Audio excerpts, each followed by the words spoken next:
My name is Reza from Bangladesh. I've been working in coastal area for the last 3 decades, and I have some experience, based on that, I have a key ask in participating in this GFMD. I have seen climate-induced climate force displacement. Hi, I'm Rodolfo. I'm from Mexico, and I work in an organization that is called Foundation for Justice. And we work with the families of migrants who have been killed or disappeared in Mexico and Central America.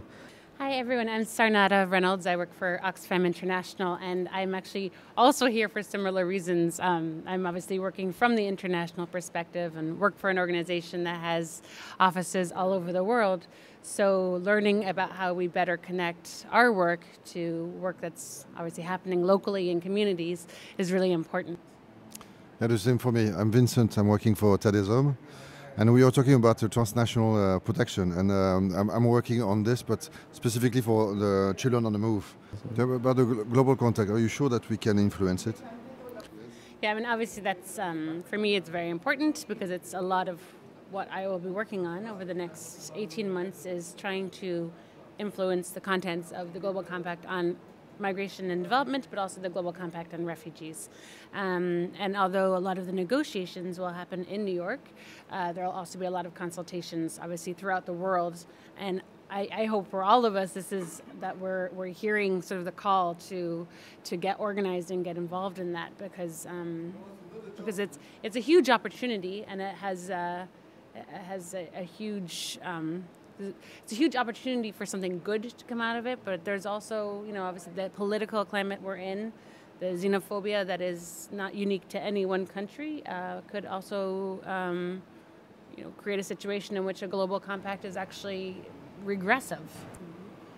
I think the question is how. I mean, if we can, what's the most relevant issue? No? And for us, it's probably not influencing the content of the compact, but how we move people from the ground into a dialogue between them and with the governments at different levels. Because, I mean, hopefully this compact will be like a paradigm in migration and refugees issues. I think that most certainly won't. But I think the process is also very important, and how we engage with the communities. Yes, we have to engage with the community, and also we have to be engaged with our government leaders. And of course, this is sometimes critical engagement, but we have to engage, we have to dialogue. The people has to be dialogue. We, the migrant leaders, have to be dialogue with our governments.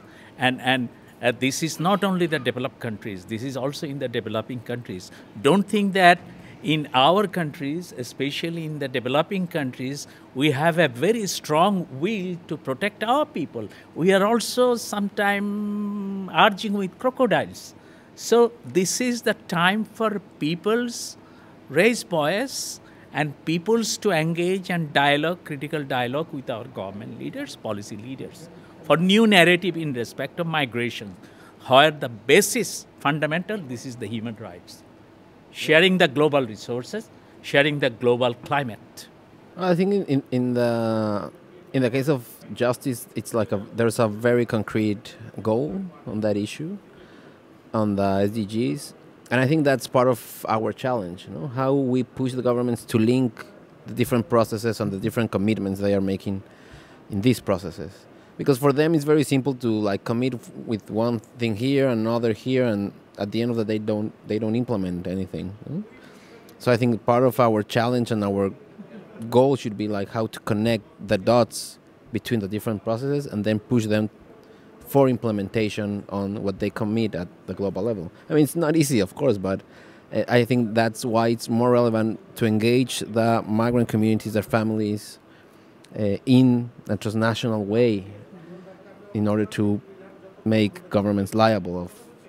But don't you think that this is not in this direction that governments are going now? It means that we're not talking about governments very open to integrate human rights approach in developing migration policies. And this is not what I see these days. And it's not the last elections happening in the US or in Europe which are giving this direction at all.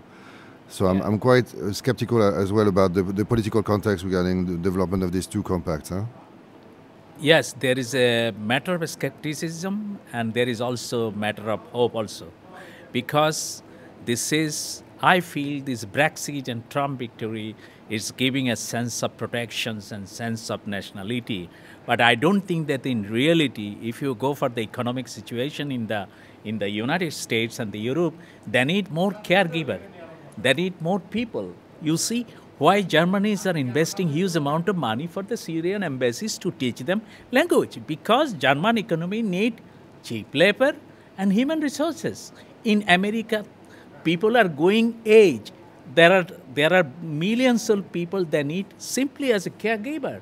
So I believe that the American politicians and the European politicians realize that they need people from the different countries. They have to open their borders. So I have a strong conviction that there must be, in some time, orderly and safe regular migrations from third world countries. Otherwise, these developed economics, at the end of the day, hardly will be able to survive. So migration, this is not only the justice question. There is a need of economic questions is also there. And I have to say, just thinking through the summer when this was all being developed, there were some governments who were acknowledging that. I mean, actually, Germany being one of them. Right. That look, we do have an aging population, and then there were others that, like the United States, which is in a similar situation, that was not. And the reality is that migrants create positive developments in countries, and that's the reality, regardless of the rhetoric that is so popular and that we always hear. And maybe that's part of our job too, is trying to reinforce the positive benefits of migration, whether it's regular or irregular. Whether countries are willing to provide safe, orderly, regular migration, as they say, or not. The migrants who come themselves are beneficial.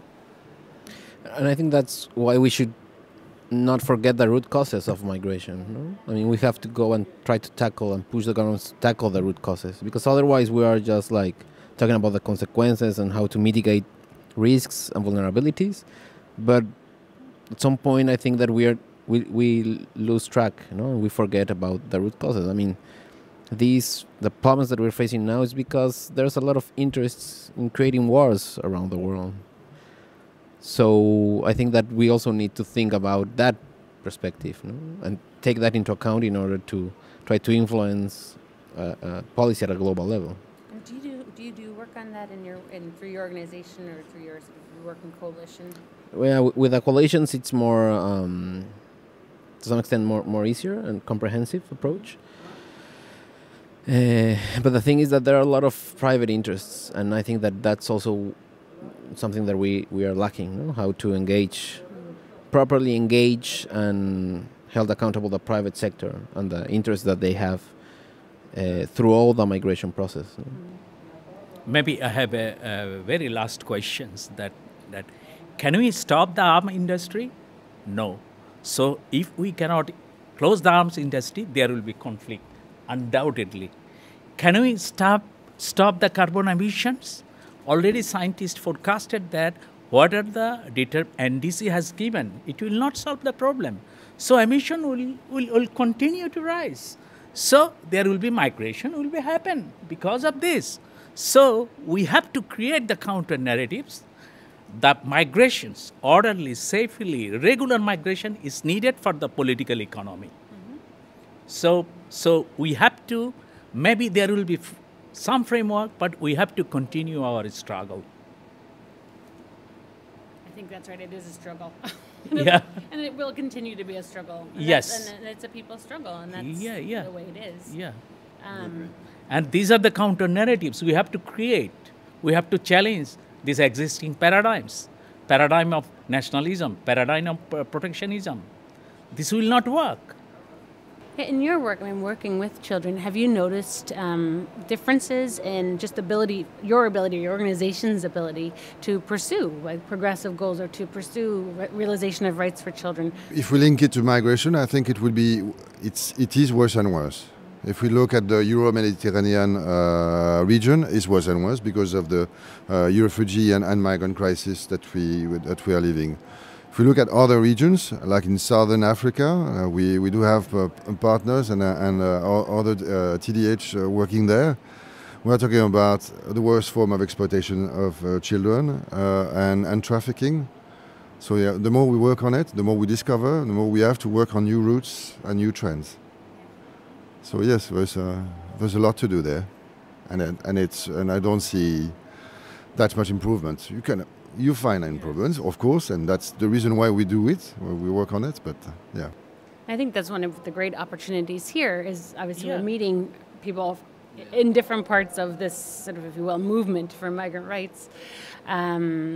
Working on different issues, different contexts, obviously different regions, but making these connections. And part of what we have to figure out, at least I feel really strongly, is how do we keep this vibrancy going, and then how do we organize around it? Because otherwise, it's a lost opportunity. And anyone have thoughts on that?